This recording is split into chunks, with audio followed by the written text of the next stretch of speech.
두 번째 토픽은 시스틱 디지즈, 리버의 시스틱 디지즈에 대해서 말씀을 드리겠습니다. 제가 먼저 시로시스에 대해서 말씀드리는데 그 전에 지난주에 말씀드린 내용 중에 수정을 좀 해야 될 게 있어서 한 5분 정도 말씀 좀 드리겠습니다. 잘 아시다시피 4월 1일부터 복부 초음파, 상복부 초음파 급여가 되지 않습니까? 별 일이면 될 것 같은데 지난주에 정은달 교수님 포함해서 몇 가지 질문을 하신 것 중에 제가 오해의 소지가 있고 약간 잘못 전달된 부분이 있을 것 같고 해서 그 부분 포함해서 한 번 더 말씀을 좀 더 드리고 여러분 다 아신 내용이겠지만 한 번 더 정리를 한번 해보도록 하겠습니다. 이 표는 지금 3월 13일 날 복지부에서 고시가 나왔던 그 자료입니다. 상복부 초음파 급여화에 대한 것이고요. 여기 보시면 상복부 진단 초음파는 크게 두 가지로 구분이 되죠. 그래서 상복부의 진단 초음파와 단순 초음파로 구분이 됩니다. 그래서 상복부 진단 초음파를 하면 간, 담낭, 담도, 비장, 췌장 네 부위를 보는 것이고, 이것은 다시 또 일반과 정밀로 구분이 되어 있습니다. 그래서 총 상복부 진단 초음파 일반, 상복부 진단 초음파 정밀, 그다음에 단순 초음파 이렇게 코드가 세 가지로 구분이 되어 있고요. 상복부 진단 초음파 일반은 고시 교육대로 말씀을 조금 읽어보면 상복부 질환자 또는 상복부 질환의 의심자의 진단 및 추적 관찰에는 의사가 판단해서 한 경우에는 보험 적용을 받을 수 있다고 되어 있습니다. 예를 들어서 환갈이 있거나 급성만성 복통이 있거나 간 기능검사에서 이상 소견이 있을 때 또는 간 비대 또는 비장 비대가 의심될 때 그럴 때는 의사가 판단해서 보험 적용을 받을 수 있도록 되어 있고요. 그때는 이제 금액은 총 급여 비용이 95,000원 정도 됩니다. 정밀은 간 경련증 40세 이상의 만성 비형 또는 C형 간염 환자, 간암이나 악성 영양 환자께서 간 전이가 생길 때, 그리고 간 이식 수술 전후 상태에서 의사가 필요하다고 판단될 때, 또 네 가지 경우에는 정밀 상복부 진단 초음파 정밀로 해서 수가가 142,000 정도 됩니다.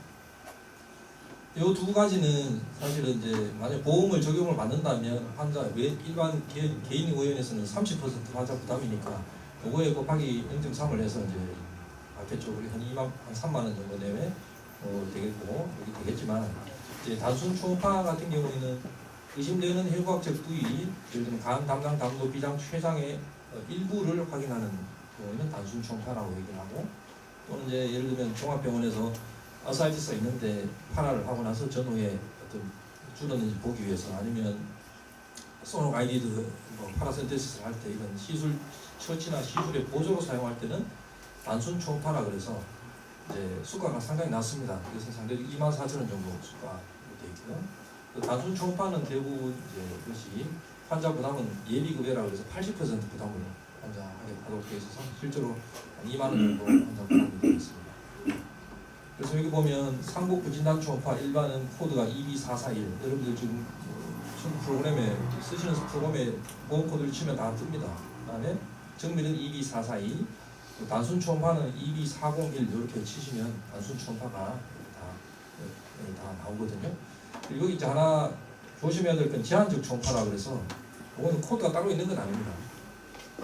그래서 이제 일반 상복부 진단 초음파에 일반이나 정밀에 보통 일반에 해당되는 거라고 보시면 되는데 이제 본인 부담금이 보통 일반적으로 보험이 되면 30% 부담이지만 이 경우에 해당되지 않을 때는 본인 부담금을 80%로 적용하도록 되어 있습니다. 그래서 이걸 예비급여라고 그러는데, 그래서 이 부분은 산정 횟수를 초과하거나 또는 환자의 경과 관찰치를 사용할 때, 그리고 이번에 기존에 진단되는 환자인데 어떤 병원 진단 받았는데 그다음 특별한 증상의 변화가 없는데 그냥 추적 관찰하는 경우에는 환자 부담이 80%로 부담을 하도록 되어 있습니다. 그래서 예비급여라고 되어 있고요. 그리고 제한적 초음파라고 해서 이렇게 하면은 환자 부담금 7만 원이 훨씬 넘게 되겠습니다. 7만 5천 원 가까이 되겠죠. 이렇게 이제 이해하시면 되고요.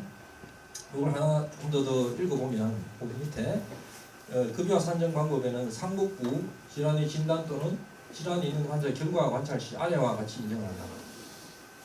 세 가지가 있습니다. 상복부 질환이 의심돼서 진단을 한 경우, 예를 들어서 환자가 뭐 우상복부 통증이나 좌상복부 통증, 그다음에 상복부에 통증이 있어서 왔고 이렇게 왔을 때는 우리가 뭐 GB라든가 팬크라스 여러 가지 질환이 의심할 수 있으니까 당연히 할 수 있겠죠.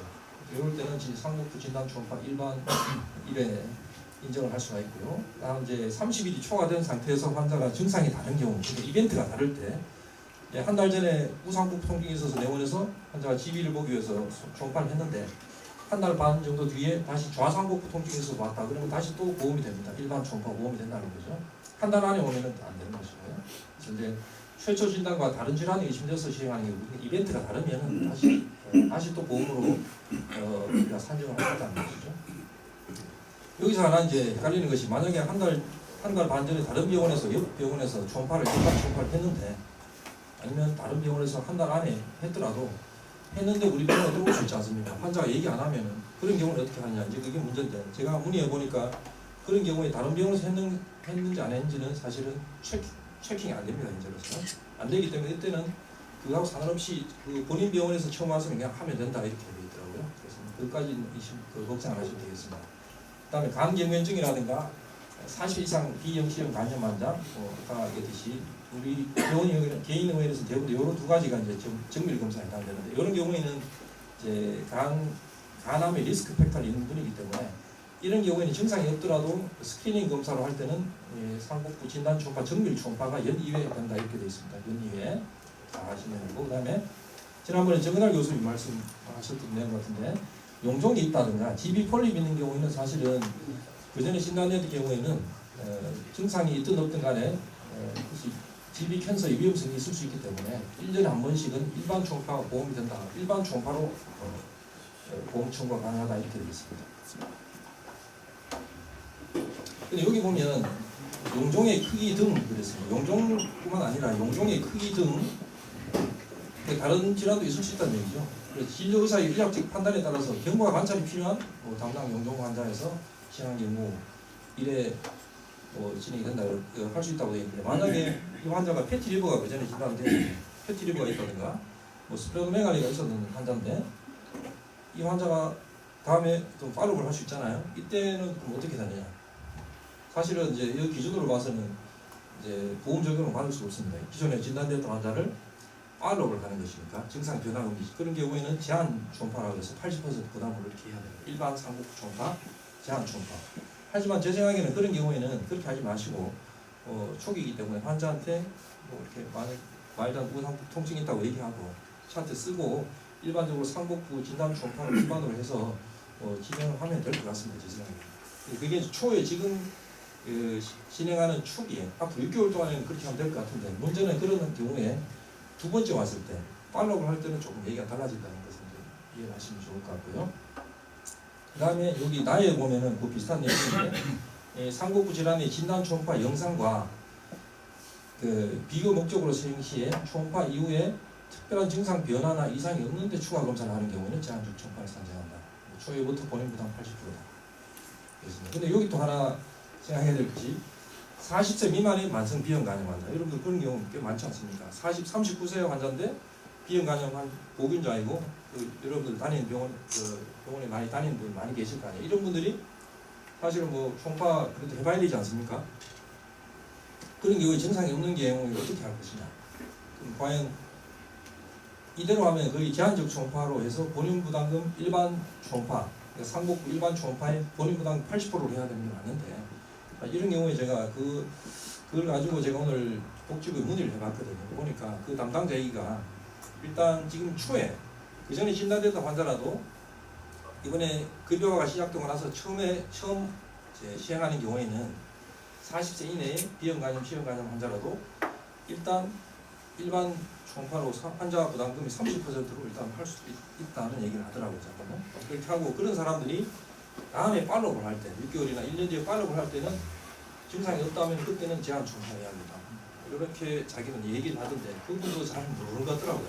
그래서 이제 그 부분에 대해서 여러분들이 굉장히 애매한 부분이 있습니다. 제한 초음파에 대한 거는. 그래서 제 생각에는 처음이기 때문에 조금이라도 애매한 것은 빌미를 잡히면 안 되니까 환자 차트에다가 증상을 적는 게 좋을 것 같아요. 증상이 없더라도 처음에 뭐 알리코텐이나 거의 베이간텐이라고 있다고 얘기하고 하면은 뭐 별 문제 없지 않을까 싶습니다.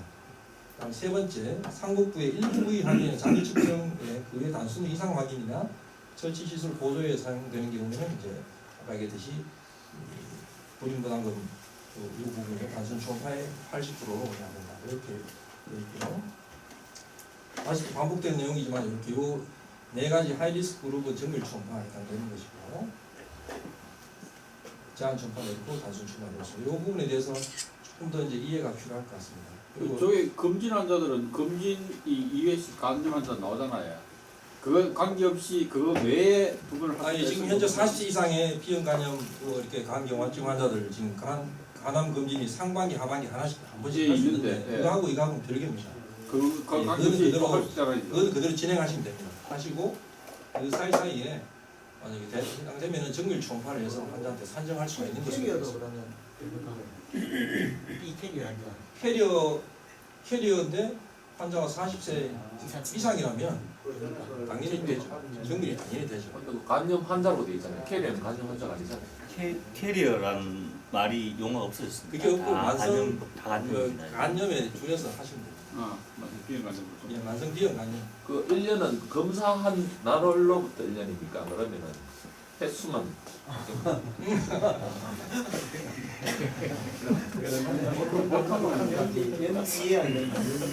아니 근데 제 생각에는 연으로 봐야 안 돼요. 연으로 봐야 돼. 연으로 맞을 것 같고요. 그래서 제 생각에는 이제 앞으로 6개월 동안에 복지부에서 6개월 동안에 걸쳐서 추이를 보고 6개월 지나서는 아마 재협상을 할 가능성이 많습니다. 생각보다 청구 건수 많아질 가능성이 많거든요. 그렇게 되면은 훨씬 더 이게 좀 제재를 가할 가능성이 많으니까 지금부터 6개월 동안 열심히 여러분 할 수 있는 범위 안에서 많이 청구하십시오. 그러니까 처음에 몇 달 동안은 거의 삭감이 없을 가능성이 많습니다. 네, 저기 연 2회라고 되어 있는데 검진 같은 경우에는 상반기 하반기로 나눠서 2회지 않습니까? 예. 저거는 연 2회란 얘기는 3개월 간격이라도 붙여서 바로 연 2회가 된다는 얘기인지 아니면 상하반기로 그 얘기는 없는데 뭐 일반적으로 뭐 6개월에 한 번씩이니까 그런 의미로 해놨을 것 같은데 오늘 뭐 선생님 유도리 있게 하십니다. 요건 뭐냐면 상복부 총파 예를 들면 일반이나 정밀이든지 이제 총파를 하게 되면 반드시 해야 될 것이 표준 서식지 한국 소개서를 비치해야 되거든요. 비치해야 되는데 이 부분에 대해서 이제 임상 총파 학술위원회에서 뭐 저도 요 일부 관여를 했었는데 이게 가안입니다. 가안 아직 최종안은 아니고 가안이 하나 나와서 여러분 보여드리는데 표준 소개서 이렇게 좀 복잡하게 되어 있습니다만 자세히 보시면 간단하게 돼. 그래서 나중에 아마 다 연구가 될 건데요. 이런 걸 반드시 비치해야 됩니다. 그래서 인적사항 적고 검사 구분의 진단은 일반이냐 정밀이냐, 뭐 제한이냐, 단순이냐 뭐 이렇게 되어 있고요. 여러 번호 반드시 적어야 되고 의사가 반드시 해야 되고 이제 그레이스케일 대부분 다 색도플러는 컬러 도플러는 가산점이 10%가 있는데 일반적으로 하지 않기 때문에 이건 뭐 해도 되고 안 해도 되고 하니까 중요한 것은 그레이스케일에 리버는 간실질이 어떠냐 체크하시면 이거 체크하시면 됩니다. 체킹하도록 되어 있고 폴스하냐 아니냐 뭐 표면에 노듈레리티가 있느냐 없느냐 밝기가 어떠냐 간 크기는 파토메갈리가 있느냐 없느냐 종괴가 있으면 뭐 위치하고 사이즈를 적으면 되고 없으면 뭐 포탈 베인트 롬보시스가 있느냐 없느냐 이렇게 체크하도록 되어 있습니다. 그 외에 본인 판단해서 그 추가적인 건 여기 기술하면 되고 담당 담도는 담당의 이상 그래서 담석이 있느냐 없느냐 뭐 용적이냐 벽 비유가 있느냐 없느냐 요거 있으면은 적고 크기나 비유 두께를 재면 되겠습니다. 그 외에 다른 이상 있으면 추가로 기술하시면 되고요. 그래서 없으면 다 노노하고 비워놓으면 됩니다. 담당 확장이 있으면은 몇 미리가 최장에도 이상 용만 이렇게 체크합니다. 최간 판에 피덕트가 늘어나냐 그런 거는 아직 이상이 있다면 여기다 적으면 되고 만약에 전혀 이상 없으면 노 하면 됩니다. 최장 이상이 없다 이게 답니다.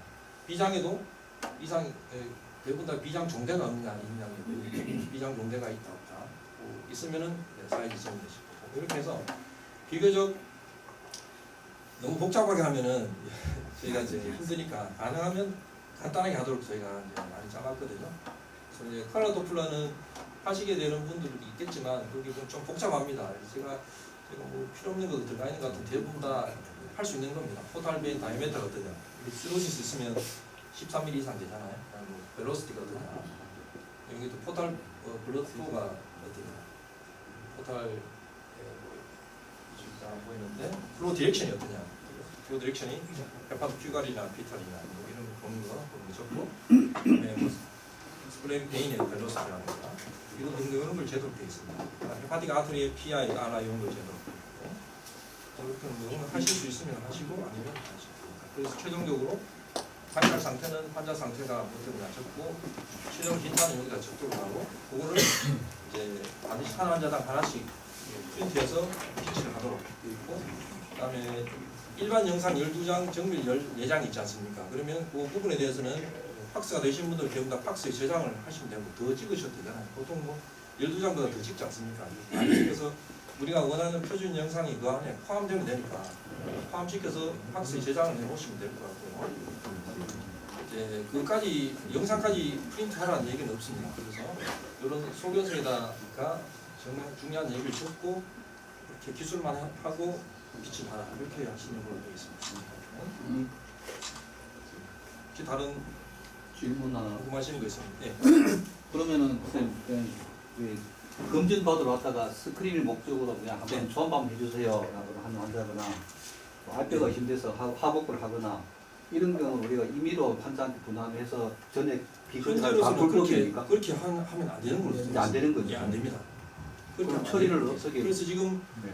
그 최대집 회장님께서 이번에 의사회장이 되시고 그 선생님 말씀 그런 부분에 대해서 이제 아마 좀 말씀하신 그 부분에 대해서 비급여를 할 수 있도록 해달라는 얘기를 요청을 하고 있는 중입니다. 내일 아마 모임이 회담이 있는 걸로 알고 있거든요. 그 부분하고 그 다음에 이제 예비급여를 지금 80%인데 뭐 그걸 약간 50% 정도로 낮출 수 있는 쪽으로 얘기를 하고 있는 것 같아요. 그건 좀 쉽진 않을 것 같은데 그런 부분하고 해서 막판 약간 조율이 있을 것 같아서 지금 들리는 얘기로는 4월 1일부터 조금 더 못할 가능성도 있고 좀 더 연기될 가능성이 있다는 얘기가 나오고 있습니다.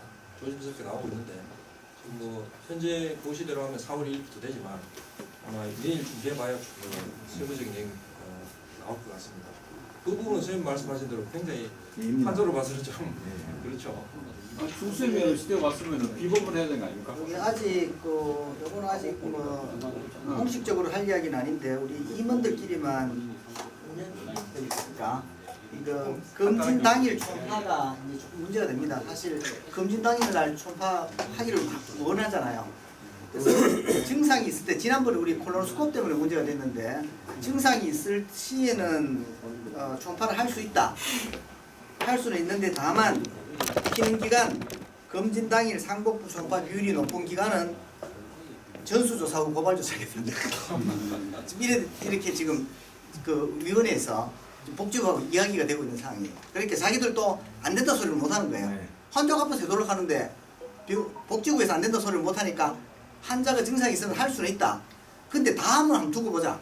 이런 식으로 지금 밑에서 이야기가 되고 있는 거예요. 그러니까 우리 옛날에 건강검진 받으러 왔는데 콜로스코프를 다 하니까 왜 속편한 내과고 몇 군데 다녔잖아요. 한수 다녔잖아요. 그래서 요거를 아마 조금 조심을 해야 돼요. 예, 맞습니다. 검진 당일 날 신장은 어디에 속하는 거예요? 신장 하복부. 신장은 따로 있습니다. 따로 비교. 하복부가 아닙니다. 하복부가 아니고 신장 요로 개라고 따로 있습니다. 코드가 따로 잡혀 있습니다. 지금 현재는 상복부 간 담당 담도 최장 비장이라는 것이고 그다음에 신장하고 방광하고 이거는 따로 요로 개로 되어 있습니다. 그다음에 하반기부터 되는 것은 충수가 따로 하반기 2B443으로 따로 되어 있습니다. 일단 이번 주 말까지 해서 조금 변화의 소지가 좀 있습니다. 그래서 그 부분에 대해서 좀 잘 주시를 하시고 다음 4월 1일부터 보호마가 되면 여러분들께서 많이 활용을 하실 수 있는 기회가 됐으면 좋겠습니다. 네, 이상으로 그 부분을 다 마치고요. 오늘 본 강의를 시작하도록 하겠습니다.